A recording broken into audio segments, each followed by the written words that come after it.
హాగరు వృద్ధురాలైనప్పటికీ తన కొడుకు రాజు, కోడలు లేయా అందరూ కలిసి ఒకే ఇంట్లో నివాసముంటున్నారు. కోడలు లేయా చాలా కోపిష్టి. అత్త హాగరును అస్సలు పట్టించుకునేదే కాదు. ఆ రోజు సెలవుదినం. ఆ గ్రామంలో అందరూ కలిసి ప్రభు సన్నిధికి వెళ్లి ప్రార్థన చేస్తూ ఉంటారు. అది గమనించి హాగరు తన కోడలు దగ్గరికి వెళ్తుంది. ఆ సమయంలో కోడలు నిద్రపోతూ ఉండగా, అమ్మా లేయా, ఈరోజు విశ్రాంతి దినము. అందరూ ప్రభు సన్నిధికి వెళ్లి ప్రార్థనలు చేస్తున్నారు. మనం కూడా వెళ్దాం. నువ్వు తొందరగా లేమ్మా. లేచి తయారయ్యావంటే ఇద్దరం కలిసి వెళ్దాం. ఆ మాటలు విని లేయా, ఏం మాట్లాడుతున్నావు? నేను మీతో కలిసి ఆ ప్రభు సన్నిధికి రావడమా? అది జరగని పని. వెంటనే ఇక్కడి నుండి వెళ్ళు. నేను కాస్త పడుకోవాలి అని చిరాక్గా అంటుంది. అదేంటమ్మా అలా అంటున్నావు? నీకు నాతో రావడం ఇష్టం లేకపోతే నేను ముందే వెళ్తాను, నువ్వు వెనుకరా. అంతేకాని ఆ దేవుడి సన్నిధికి రాను అని మాత్రం అనకు. అంతలో లేయా భర్త రాజు వస్తాడు. అక్కడ పరిస్థితి గమనించి, అమ్మా, లేయ రానంటుంది కదా, తనని ఎందుకు ఇబ్బంది పెడతావు? రాజు, ఈరోజు మనం ఇంత సంతోషంగా ఉన్నామంటే దానికి కారణం ఆ ప్రభువు.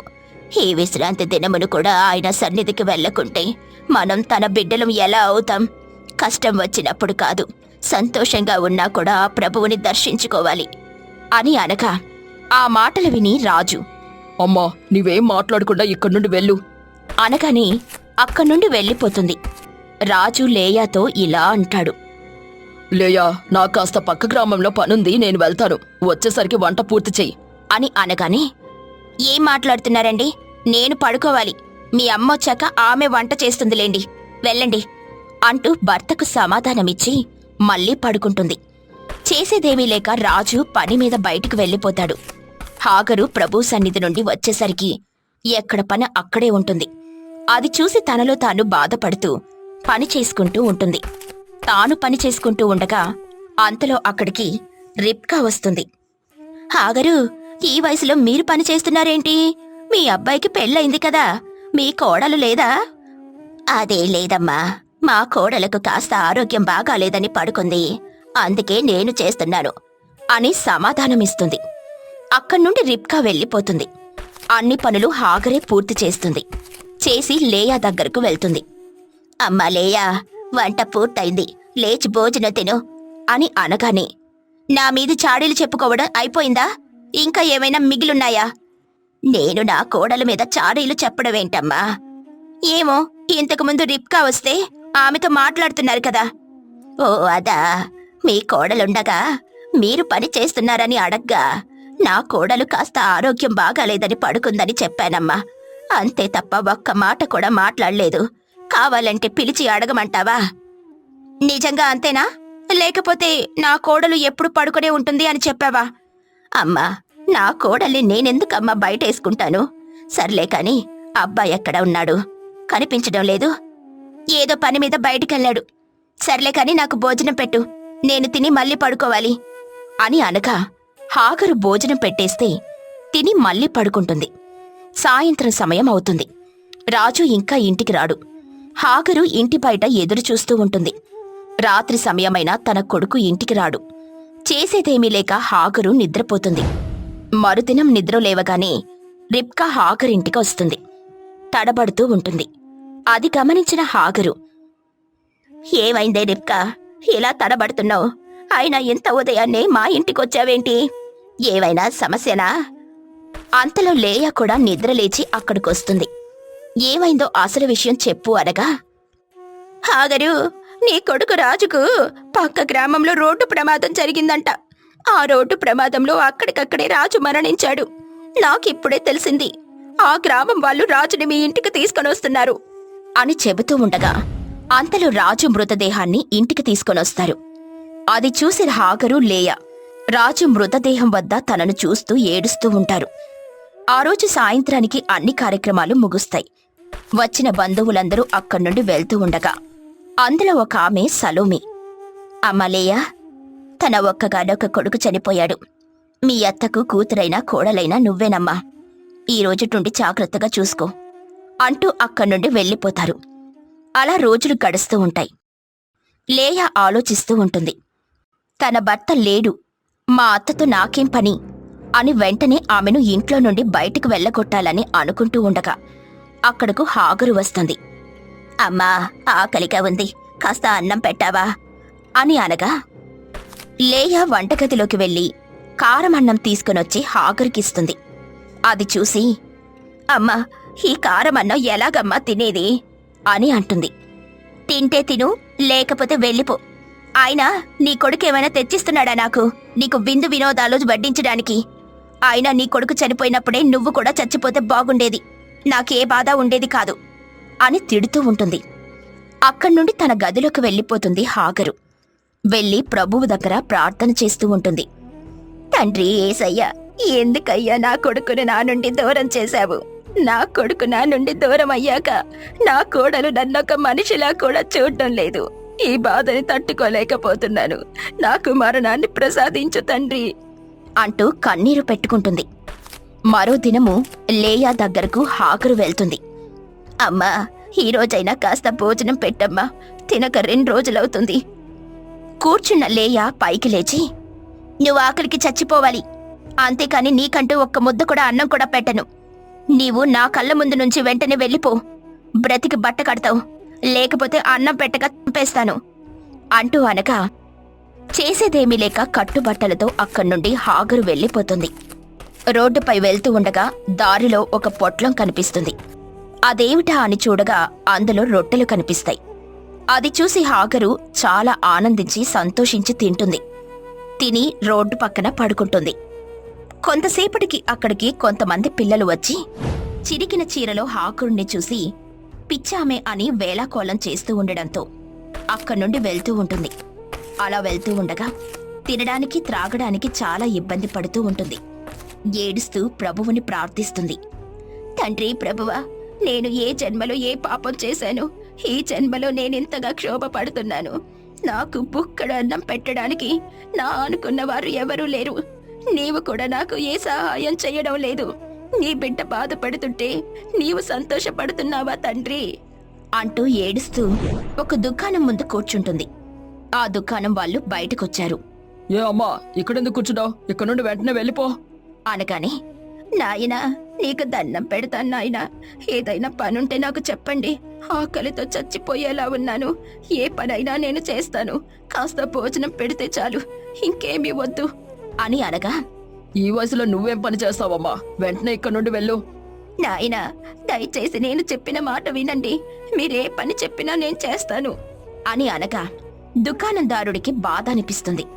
అమ్మా, నీవు నా దుకాణం ముందు రోజు ఊడ్చాలి. అలా రోజు ఊడ్చిన ఎడల నీకు భోజనం పెడతాను అని అంటాడు. మాకొక గుడిసె ఉంది, ఆ గుడిసెలో నువ్వుండు అనగా ఆ మాటలకు సంతోషించి ఆ రోజు నుండి ఆ దుకాణం ముందు ఊడ్చడం మొదలు పెడుతుంది. ఊడవడం అయిపోయాక ఆ యజమాని భోజనం పెడితే తిని గుడిసెలోకి వెళ్లి విశ్రాంతి తీసుకుంటుంది. ఇలా రోజులు గడుస్తూ ఉంటాయి. ఇలా ఒకరోజు పని చేస్తూ ఉండగా హాగరు వయసు పెరిగే కొద్దీ ఆరోగ్యం క్షీణిస్తూ ఉంటుంది. ఒకరోజు ఊడ్చడం పూర్తయ్యాక తన గుడిసెలోకి వెళ్లి విశ్రాంతి తీసుకుంటూ ఉంటుంది. మరుసటి రోజు అస్సలు ఊడవడానికి వెళ్ళదు. అలానే పడుకునుంటుంది. మరో దినం కూడా అలానే పడుకునుండగా హఠాత్తుగా మెలకువ వచ్చి, నేను దుకాణం ముందు ఊడ్చడానికి వెళ్ళడం లేదే, ఇలా నేను ఆరోగ్యం బాగాలేదని పడుకొని ఉన్న ఎడల మరొకరిని పెట్టుకుంటారు.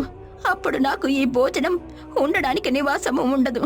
నాకేం జరిగినా చూడ్డానికి ఎవరున్నారు అంటూ ఓపిక లేకపోయినా ఊడవడానికని వెళ్తుంది.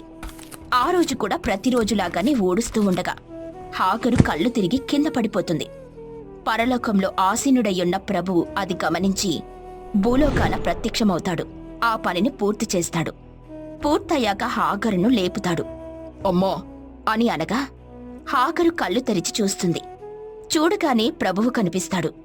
ప్రభువుని చూసి కన్నీరు పెట్టుకుంటూ, తండ్రి ప్రభువా, ఇప్పటికి నాకు దర్శన భాగ్యం కలిగించావా అయ్యా? ఈ ముసలి ప్రాణి ఎలా ఉందో చూడడానికి వచ్చావా? ఈ బాధను నేను తట్టుకోలేకపోతున్నాను అనగా, అమ్మా హాగరు, నీవేం చింతించుకు, నీకు సాయం చేయుటకు నేను వచ్చాను. తండ్రి యేసయ్య, నా కొడుకు చనిపోయి పుట్టెడు దుఃఖంలో ఉన్నప్పుడు నన్ను ఆదుకోవడానికి రాలేదు.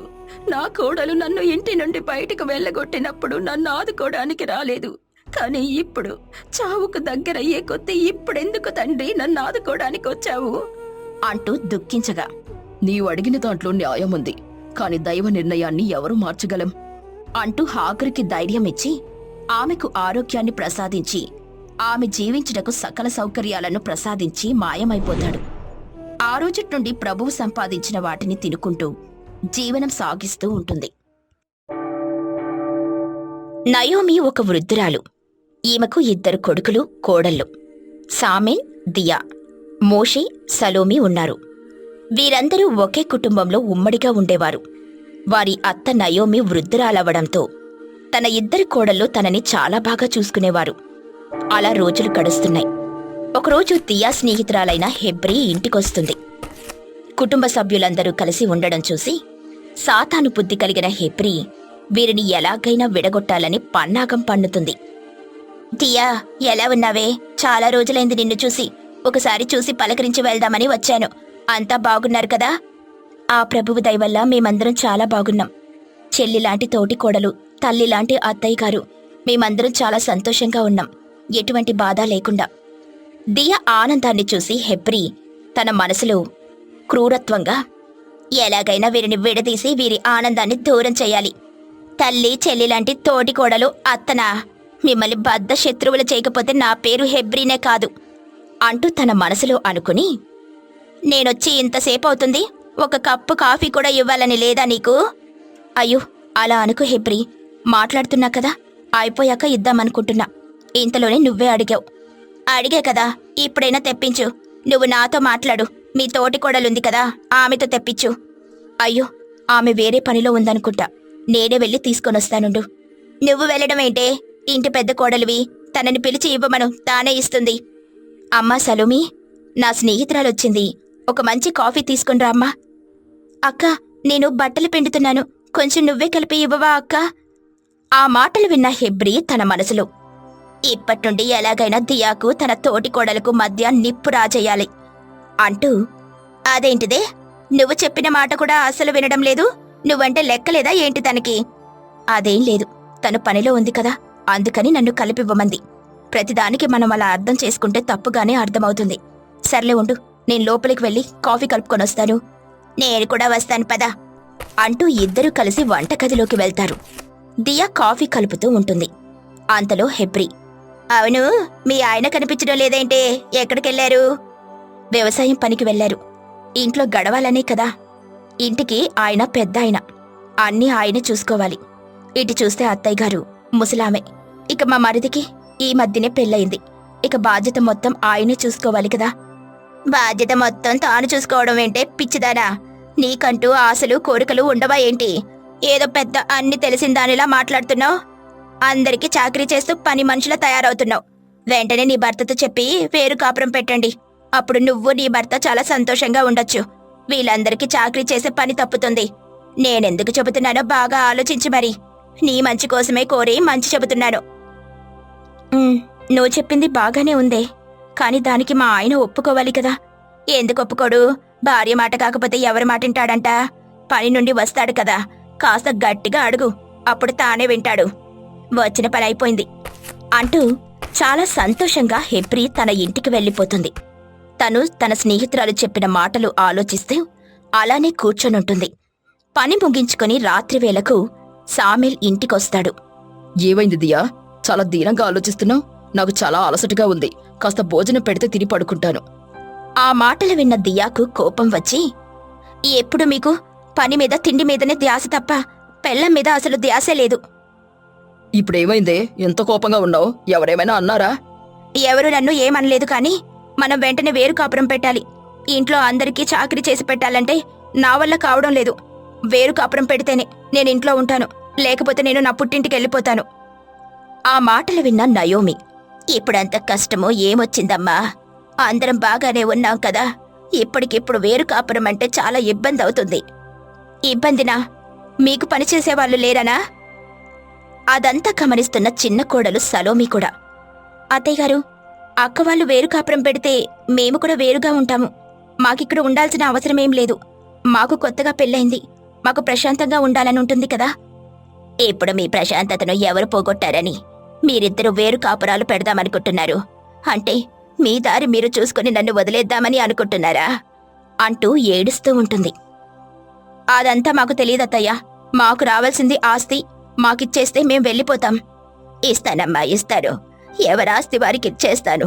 కాని మరి నన్ను చూసేవాళ్ళు ఎవరున్నారు? నేనొంటరిగా ఉండి ఈ వయసులో కష్టపడలేను.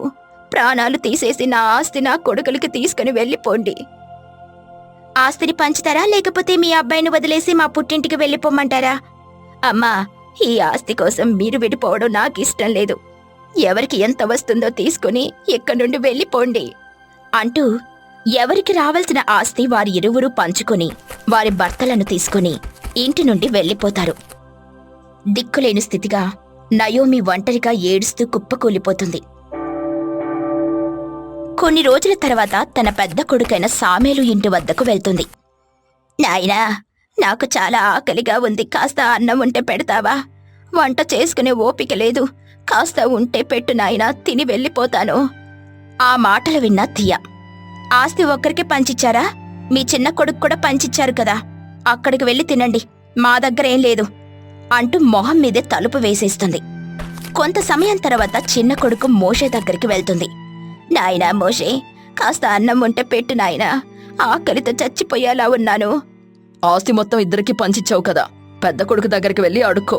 నా దగ్గర అడిగినా ఏం లేవు. నాకేమైనా ఎక్కువగా పంచిచ్చావా? వెంటనే ఇక్కడి నుండి వెళ్ళు అని మోషే కూడా తన తల్లి మొహం మీద తలుపులు వేసి ఇంట్లోకెళ్ళిపోతాడు. కొడుకులు చేసిన దానికి ఏడుస్తూ తన ఇంట్లోకి వెళ్ళిపోతుంది నయోమి. తానున్న చోటనే మోకరించి ప్రభువుని ప్రార్థించటం మొదలుపెడుతుంది. తండ్రి యేసయ్యా, మొన్నటి వరకు నా కొడుకు కోడళ్ళు నన్ను పసిబిడ్డలా చూసుకున్నారు. కాని ఈ దినమేమైందో ఏమో నాకు అర్థం కావడం లేదు. నన్ను బద్ధ శత్రువుల్లా చూస్తున్నారు. నా కొడుకు కోడళ్ళు నన్ను చేదరించుకున్న తరువాత నేనెవరి కోసం బ్రతకాలి? ఎందుకు బ్రతకాలి తండ్రి? నన్ను తీసుకెళ్ళు. నేనీ బాధను తట్టుకోలేకపోతున్నాను అంటూ కన్నీటి ప్రార్థన చేస్తూ ఉంటుంది. పరలోకంలో ఆసీనుడయ్యున్న ప్రభువు ఇదంతా గమనిస్తూ, నా బిడ్డ చాలా కష్టంగా ఉంది, ఈమెకి ఎలాగైనా సహాయం చెయ్యాలి అని భూలోకంలో ప్రత్యక్షమవుతాడు. నయోమి ఏడ్చి ఏడ్చి అలానే స్పృహ తప్పి పడిపోతుంది. అది చూసి ప్రభువు ఆమె తలను తన ఒడిలో పెట్టుకుని సేద తీరుస్తూ ఉంటాడు. ఆమె నిద్రలేచేసరికి అక్కడ రొట్టెలు, పండ్లు, పాలు అన్నీ ఉంటాయి. నయోమి చాలాసేపటికి నిద్రలేస్తుంది. ఆమె నిద్రలేచి చూడగానే ప్రభువు కనిపిస్తాడు. అచట పలు రకాల పండ్లను చూసి ఆశ్చర్యపోతుంది. అయ్యా ప్రభువా, కొన్నేళ్ల నుండి నీ సేవ చేసుకునే వాళ్లకు కలగని అదృష్టం నాకు కలిగించావా? నీ దర్శన భాగ్యం నాకొక వరం అంటూ కన్నీటితో ప్రభువుకు నమస్కరిస్తుంది. బిడ్డ నయోమి, నువ్వేం చింతించుకో. నీ దుఃఖాన్ని నిషేధించడానికి నేనొచ్చితిని. నీవు ముందు ఆ పండ్లు ఆరగించుము అని ప్రభువు చెప్పగా చాలా ఆకలితో ఉన్న నయోమి అక్కడున్న పండ్లు, రొట్టెలను, పాలు అన్నిటినీ కూడా తినేస్తుంది. ప్రభువా, కొన్ని రోజుల నుండి ఆకలితో అలమటించుచున్నాను. నన్ను కనికరించావా తండ్రి? అమ్మా నయోమి, నీ కొడుకు కోడళ్ళు వాళ్ళు మారు మనసు పొంది నిన్ను వాళ్ళ వద్దకు చేర్చుకుంటారు. నీవేం దిగులు చెందకు అంటూ అదృశ్యమవుతారు. ఆ రోజు రాత్రి సమయంలో సామేల్, దియా, మోషే, సలోమి నిద్రిస్తూ ఉండగా స్వప్నంలో ప్రభువు కనిపిస్తాడు. అమ్మా, మీరు చేసింది ముమ్మాటికి చాలా తప్పు. మిమ్మల్ని పెంచి పెద్ద చేసిన కన్న తల్లిని అలా ఒంటరిగా వదిలేయడం మంచి పద్ధతి కాదు. మీరు సాతాను దృష్టి కలిగిన బుద్ధి విడిచిపెట్టి సత్ప్రవర్తన కలిగి చేరు. మీ అంతా మంచి జరుగుతుంది. అచ్చట మీ అమ్మ మీరు లేక చాలా దుఃఖిస్తుంది. వెంటనే అక్కడికి వెళ్లి అందరూ కలిసి సంతోషంగా ఉండండి అంటూ కనుమరుగైపోతాడు. ఇక మరుసటి దినమున కొడుకులు, కోడళ్ళు తన అత్త దగ్గరికి వెళ్లి, అత్తయ్య, ఈ వయసులో మిమ్మల్ని ఒంటరిగా వదిలేసి చాలా పెద్ద తప్పు చేశాం. అత్తయ్య, మిమ్మల్ని ఒంటరిగా వదిలేసినందుకు ఆ ప్రభువు మా కలలో కనిపించి మేం చేసిన తప్పును మాకు తెలిసేలా చేశాడు. ఎప్పుడు మిమ్మల్ని వదిలి వెళ్ళం అంటూ నయోమిని క్షమాపణలు అడుగుతారు. నయోమి వాళ్ళందర్నీ క్షమిస్తుంది. అందరూ కలిసి ఆ ప్రభువుకి వందనాలు చెప్పుకుంటారు. ఆ రోజుటి నుండి అందరూ చాలా సంతోషంగా జీవనం సాగిస్తూ ఉంటారు.